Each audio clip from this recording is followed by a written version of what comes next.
स्वामी जी, दिनचर्या में बहुत सारी चीज़ें हमारी दिनचर्या में शामिल थी पहले, जो अब आने वाले वक्त में, आज के वक्त में यूनिवर्सिटीज़ रिसर्च कर करके बता रही हैं। पहले बच्चे जमकर मिट्टी में खेलते थे, बाहर खेलते थे खूब, और इन्फेक्शन तो दूर की बात है, खूब सेहतमंद होते थे। तो और इसका फिर अनमोल मिट्टी के बोल, जी ऐसा करके हमने तो यहाँ एक पूरा रिसर्च बुक लिख डाला है, अनमोल मिट्टी के बोल। और ये जो आप देख रहे हो, दंड धोती देख रहे हो, कुंजर देख रहे हो, वस्त्र धोती देख रहे हो, ये हमारे यहाँ सदियों से की जाती थी प्रक्रियाएं। मिट्टी पट्टी करते हैं, वाटर थेरापी करते हैं, मिट्टी में पूरा आदमी को लपेट देते हैं। एक तो सूखी मिट्टी में लपेटते हैं, हम तो गीली मिट्टी में लपेट करके थोड़ी देर धूप में बैठा देते हैं। ताड़ासन, तिर्यक ताड़ासन, कटचक्रासन और उल्टे लेट करके तिर्यक भुजंगासन करो सर। लेकिन स्वामी जी, ऐसे। आपके पास जो मिट्टी और है, इसके साथ साथ छोटी छोटी आपके यहाँ जो मिट्टी है स्वामी जी, वो तो मेडिकेटेड है। जरा सा पहले ये क्लियर कर दीजिए कि घरों के आसपास जो बच्चे मिट्टी में खेल रहे हैं, वो आप भी क्या मानते हैं कि वो फायदेमंद है? क्योंकि अब तो स्टडी ये कह रही कि वो उस मिट्टी में खेलने से बच्चे देखो, साफ सुथरी मिट्टी होनी चाहिए। ये जो दिल्ली में जहां कचरा डालते हैं, वहां की मिट्टी में कोई लौटेगा ना, तो फिर सैकड़ों हजारों बैक्टीरिया, वायरस, फंगस उसके भीतर जाएगी। तो ये शहरों का जहां कचरा डलता है, जहां गंदगी डालते, वो नहीं। खेतों की साफ मिट्टी हो या जंगल के, पीपल के, बरगद के पेड़ के नीचे की मिट्टी हो, वो फिर औषधि होती है, जिसमें गंदगी ना डाली गई हो। मिट्टी के लिए ये जरूरी है। देखो, जहां पर लोग गंदगी डालते हैं, थूकते हैं, मूतते हैं, हिंदुस्तान में तो कोई भरोसा ही नहीं ना, कब कोई क्या कर दे कहां पर। तो इसलिए इस चीज का ध्यान रखें। और जहां लिख दिया यहाँ ना करना, तो वहां तो और करेंगे। ज्यादा किया ये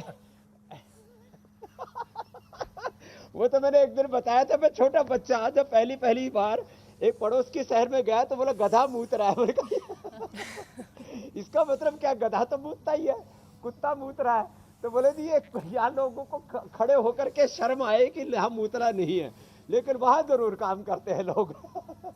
खैर, तो ये 5 अभ्यास हैं मेरे साथ। यहाँ पर अजय जी हैं, गैस थी, एसिडिटी थी, कब्ज थी। भुवनेश्वरी जी हैं, गैस थी। मीनाक्षी जी हैं, एक तो अपनी इंडिया टीवी वाली मीनाक्षी, हमारे पास भी मीनाक्षी आती रहती है, तो इन्होंने अपनी कब्ज ठीक कर ली।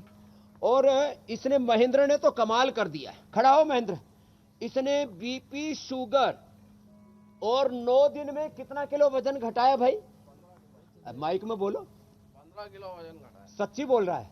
नहीं तो तेरे ऊपर FIR करूंगा सीधे। कहां से आया? MP Agar Malwa, MP। IMP से, मालवा से आया। जोरदार ताली। माल खूब खा खा करके वजन बढ़ा लिया था, 15 किलो कम कर लिया। हाँ बाबा जी। कितना था पहले? 85, 85, 85। और अब कितना है? 70। लो, जोरदार तालियां भाई। 85 से 70 आ गया। बीपी, शुगर कितना है? BP 238 था 3 तारीख को, और अब 104। और शुगर? शुगर 200 के ऊपर था, हाँ, अब 108 आ गया सर। लो। और दवाइयाँ? दवाइयाँ अभी सब छूट गई। सब दवाइयाँ छूट गई। क्या बात है। बैठो भाई। अब ये जो चीजें होती है ना, तो एक तो ये 5 अभ्यास तो पहले ये करना है। फिर पेट के लिए बहुत जरूरी है 2 आसन। 10 करवाएंगे, 2 जरूर कर ले। एक तो मंडूकासन, वज्रासन में बैठ गए। ये तो खाने के बाद भी ऐसे बैठ सकते हैं। एक ही आसन है जिसको खाने के बाद करना चाहिए। इससे पिंडली दब जाती है, और पिंडली दबाने से पेट बहुत अच्छा हो जाता है। कुछ छोटी छोटी बातें।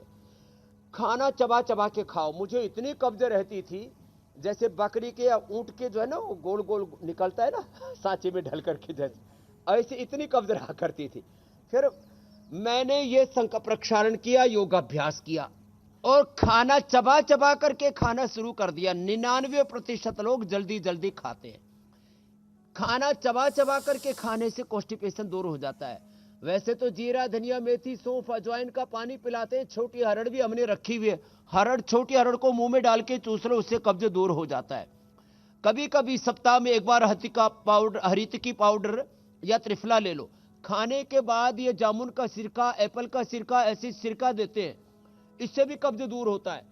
रात को खाने के बाद 1 चम्मच ये गुलकंद, 1 चम्मच गुलकंद गर्म दूध के साथ ले लो, इससे भी कब्ज दूर हो जाता है। ये दूध में, गर्म दूध के अंदर इसबगोल डाल करके पी लो, इससे भी कब्ज दूर हो जाता है। खाने के बाद द्राक्षासो पी लो, इससे भी कब्ज दूर हो जाता है। सुबह उठ करके गोधन अर्क पी लो और उसके साथ फाइटर त्रिफला घनवटी है फाइटर टैबलेट, उससे भी कब्ज दूर हो जाता है। और इससे भी अच्छी जिनका बात ये पाचन है बहुत कमजोर रहता है उसको सुबह सुबह ये जो अंकुरित हमने रखा हुआ है ना, ये सजावट के लिए नहीं रखा हुआ। सुबह सुबह अनार, सुबह सुबह सेव, सुबह सुबह पपीता और अंकुरित खाते हैं, उससे भी कॉन्स्टिपेशन दूर हो जाता है। कुछ कह रहे थे हुसैन भाई। और स्वामी जी, मैं ये कह रहा मंडूकासन था ऐसे कि- करते ही प्रेशर बनता है। एक हमारे वैद्य थे